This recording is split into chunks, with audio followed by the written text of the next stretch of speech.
What's going on, guys? This is Zechs. Welcome back to another episode of T.C.G Live Talks, the live podcast where we talk about trading cards. First off, that actually was probably the best intro I've done in a minute.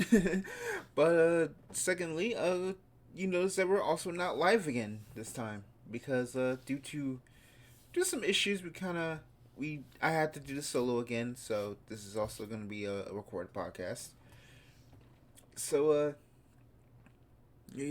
I think it's about time to kind of like give you like a small update about what's going on before we get into like any other details about trading cards. Let's start with this. First off, due to there's been a bunch of scheduling conflicts and stuff that's been going on in personal life matters. So I'm going to tell you right now that probably for at the very least the majority of March we will probably not have an episode for you. And I'm sorry. We might have like a special episode, like something really, really big pops off, but other than that, like we just can't find time to record as we normally would have at the time. Just things have gotten hectic in our lives right now. So we can't really just go up and record and say, hey, let's just pop up and record right now. Right? Sorry, it's not in the current state of things right now. Sorry. So that's a thing. So right now, the current state of live talks right now, at least for March, is you probably aren't going to get normal episodes. You might get like a small like tangent episode or something, but other than that, that's pretty much it.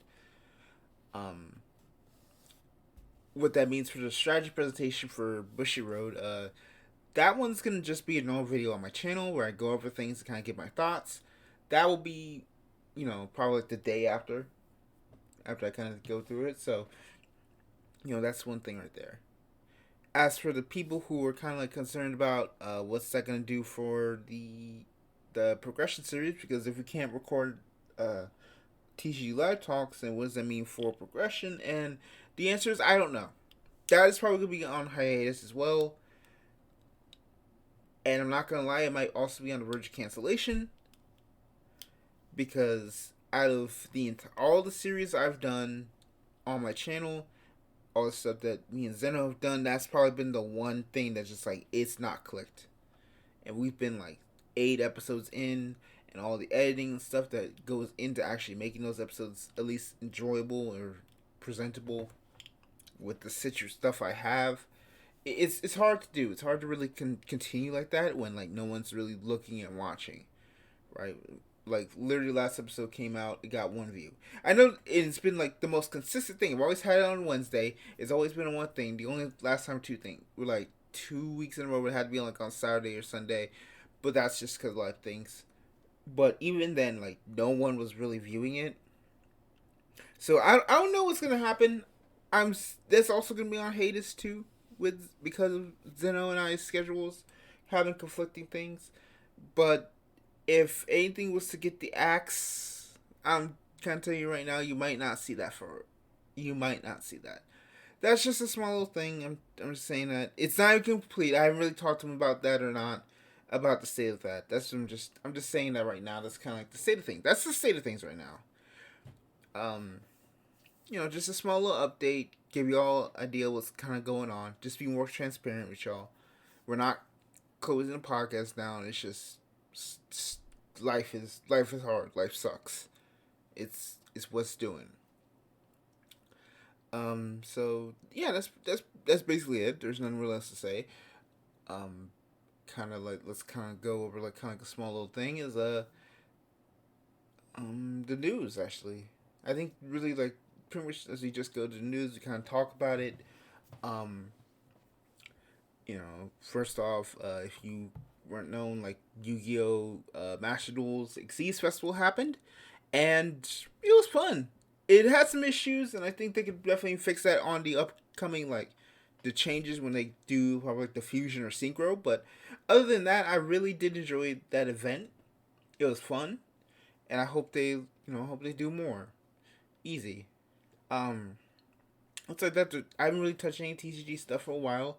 I still have not done the Look and Lodge thing. I'm still working on the pod, not the podcast, the video on V series, the V series review, and Yeah, that's pretty much it. So let's actually go to the news because this is probably gonna be a short podcast, honestly.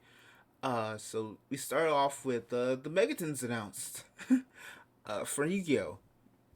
They'll have Blazing Vortex, Lightning Overdrive, and Dawn Mastery cards that get reprinted in there. They'll have we don't know if we're getting promos or whatnot, but people aren't really gonna happy with this for one. I think I forget why people aren't really happy with this one, but I think one thing also is that the sets in this upcoming Megaton are are not good. They aren't really good. But yeah, to say the best, like the sets like Blaze Vortex, Lightning Overdrive, Dawn Mastery have cool cards, but they're not good like sets overall. They have some cool things in there, but nothing really worth reprinting. So it's kind of a question of, do we really need reprints from this set when all the other like big staples are still needing like reprints? And that's really the thing. I don't really have any like real thing to say about it. I have a lot of things to say about this next thing, which is there's also going to be an upcoming Yu-Gi-Oh! Speed Duel set. It'll be out on September 2nd, and it's going to be GX related, which it's another GX set. It's supposed to be like more for like everything, and I think I like the idea that speed duels have more so just become like a living card game rather than like a normal TCG. And I think that's really good because I think this is probably the best idea they've had with it for a while. Because I'll say that they've never really attempted to. They kind of left that game high and dry for so long that finally giving it some actual like a reason to exist is actually like a really good thing and need to happen long ago. So it'll be about like 100 cards with reprints of stuff, and it'll be like split into 4 decks. Um, so that's really cool. I like that build. I about to say build divide. That's a little bit later, but I like that speed duels are still getting supported. They haven't completely given up on the game, and that'll eventually be something that will hopefully be important. Well, that'll hopefully get more traction. Be really fun. I don't know why I said hopefully be more important. That's weird. Um, but yeah, that's pretty much it for the Yu-Gi-Oh news. Up onto the news that no one really like knows is for Build Divide. Something new that's gonna happen is for their indie Magica collab booster they're having for Build Divide.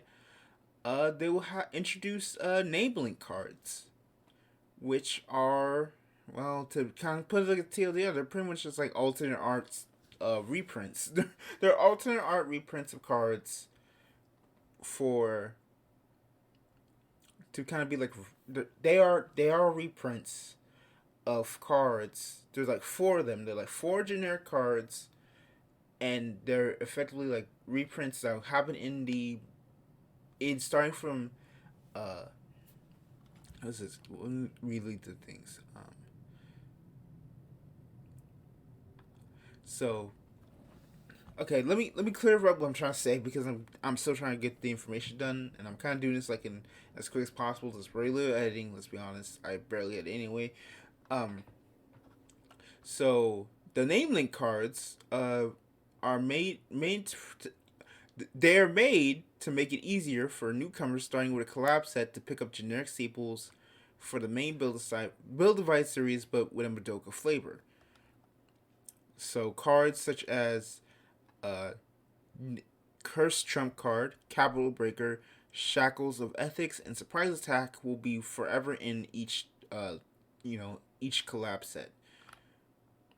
So if these cards are important, they will always have a print.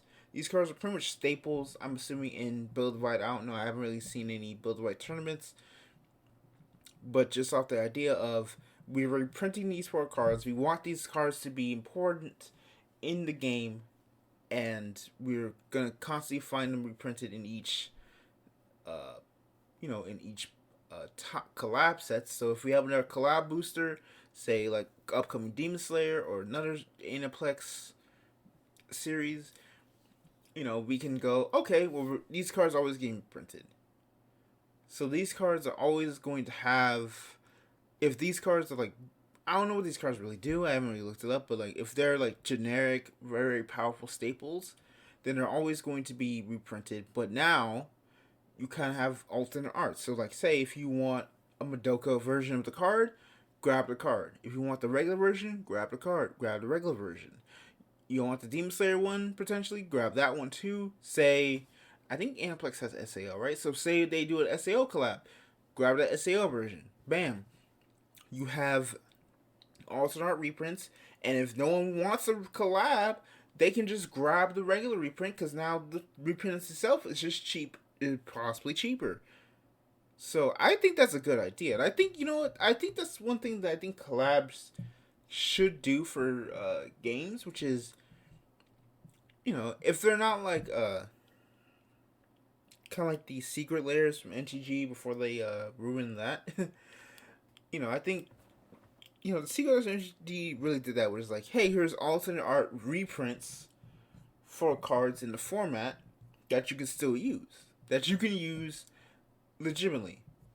It's an alternate art that puts collab, but it makes the old one still not lose value, but it doesn't lose complete value, but it's like an alternate value. You can pick up whichever copy is cheaper, or you can pick up whichever copy you want personally, and just have it. And I think that's really good because it allows for it allows for collectors to keep the original copy. It allows collectors to get the new copy for a series they like. And I don't think everyone's really mad about that personally. I don't think you should be mad. I think you're crazy if you're mad, but that's just me. Um, but I wish Vanguard could find a way to just retcon the collab. Which just be like, hey, if you got this color or whatnot, you can use cards from Dragon Empire, right? Say Shaman King, right? If you're playing Shaman King, you can use some Dragon Empire cards in Shaman King. You don't have to you can use Shaman King cards in Dragon Empire, or have it beside like you get like reprinted versions of like powerful units or orders in the Shaman King booster, so that drives the prices down. Some cards increases others and everything. I wish that was the case. I wish they could like retcon the collab sets to be like more similar to like the Build Divide sets, where you can use the cards in the Madoka collab sets to actually like play the game and increase. I think that would be a much better idea. That way it just increases the card pool, allows for more different ideas. That'd been cool. But, I don't know what's really gonna happen there. All in all, just I like the idea for Build Divide as a general thing, and I wish like more card games could do that with their collaboration boosters.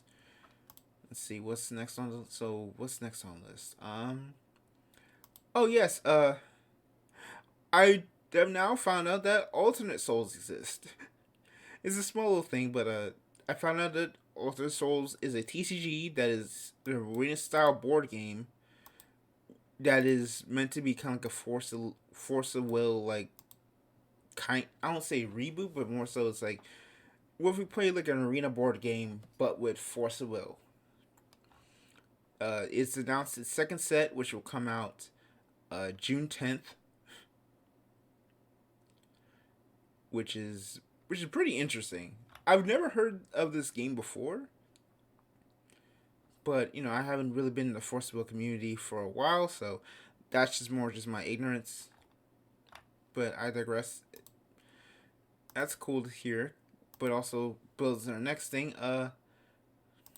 Force of Will announces their next set for the cluster, which is, if I can actually get this final information, Game of Gods Revolution. It'll be the last set in the dual cluster, and it'll have all the usual Force of Will packings. There'll also be pre-releases and everything. It's set to release on May 27th.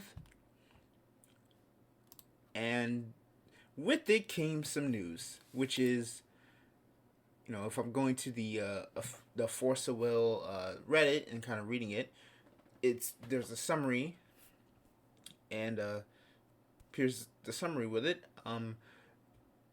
When Game of Gods Revolution releases, that'll be the last dual cluster set. Well, the last of the dual cluster sets, and all future clusters will also be 2 or 3 sets long, instead of the until now standard year of 4 sets. The last official New Frontiers format will be Saga/Duel, which will end in August. And from then on, New Frontiers, that format, which was more so kind of like a standardish format, will be discontinued.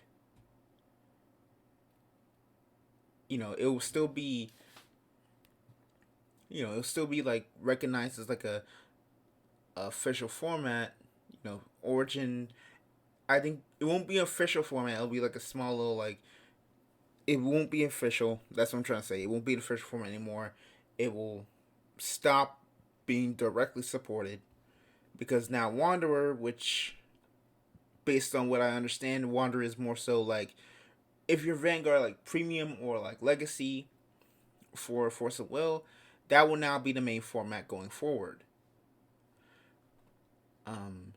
So that way they can allow like products in the future to support older rulers and re-release old cards. So reprints of older cards that they couldn't do with New Frontiers, and support those cards. They can do that again, but this time now like everybody can do it. They don't have to do that. They don't have to what am I trying to say?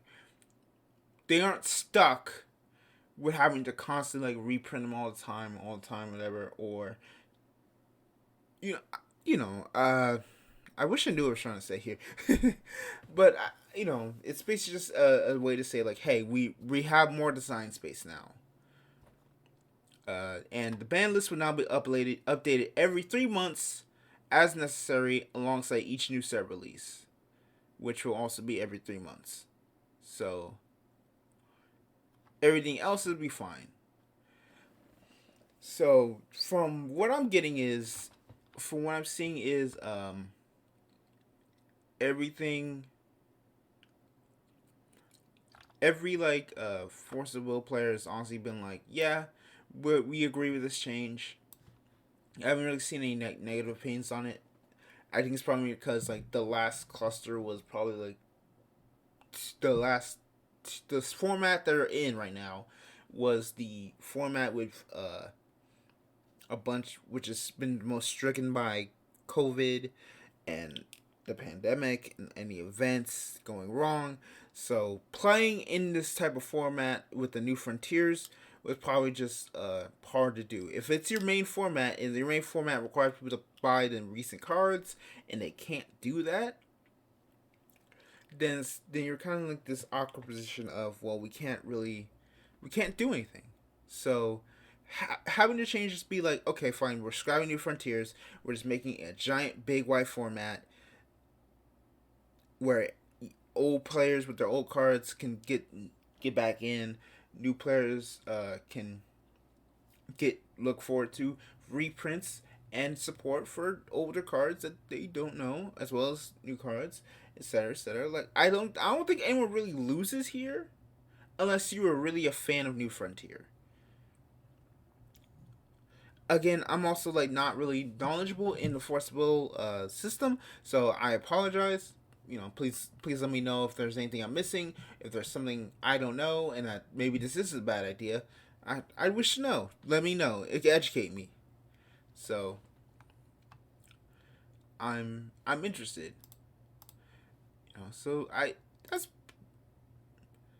it's like that's a pretty like interesting topic for the news. There's not really. Again, this is gonna be a short podcast. We just kind of went through the news. I don't really have much to say because I like bouncing off of people when I talk about things. So not having Zeno here for doing this type of podcast is kind of like one of the reasons why those podcasts are so long. There's also like an idea I want to do with him, which was doing an actual kind of like a topic of discussion. However, that is more that that's more so like we bounce off each other and kind of make a discussion on it. I I'm instead just probably gonna just make that an actual video. Probably like a 2-part video, kind of tie it down until I actually get done with the V series retrospective. Um, or at least a part of it. So that's probably what's gonna come up next. So on the topic of next week, I already told you we don't really have episodes planned for next week. Life has kind of gotten in the way, so we're kind of taking a small break, trying to like be a little bit more flexible with how things go. We don't know. We'll see how things go and continue there. Again, I also said, hey, March 8th, March 9th, whenever it is, Bushiroad strategy presentation. I will do a video discussing that, my thoughts, and kind of like going on from there. Zeno will try to do his best to stream when he can. Probably like talk this, and we'll have probably more information the next time we will have an actual proper episode, if that. But that's pretty much it for this week. You can find the show over at T.C.G Live Talks on Twitter. Find me at Red Fang Zechs on Twitter. Find Xenoborg at XenoborgVT on Twitter. Pretty much is all ways you can find us on Twitter. The show will be posted up on Monday as usual, and I'm sorry that we've kind of had this the state of the podcast been like a weird thing, especially after we just made that big change to like get on Spotify, Google Podcasts and all that. Did the whole thing, got taken care of. I'm sorry that immediately after we get that done, we have like 2 small podcasts and everything. I also will say, like, to probably make up for it, like in the break, I will try and like upload all the other podcasts and probably get them back up on the schedule. So that's probably like my goal. Again, I'll probably like at least like do like the last 2, kind of have them probably like little small episodes. But that's pretty much it. Thank y'all for tuning in. We will be back when we can, and I appreciate it. Y'all have a good day.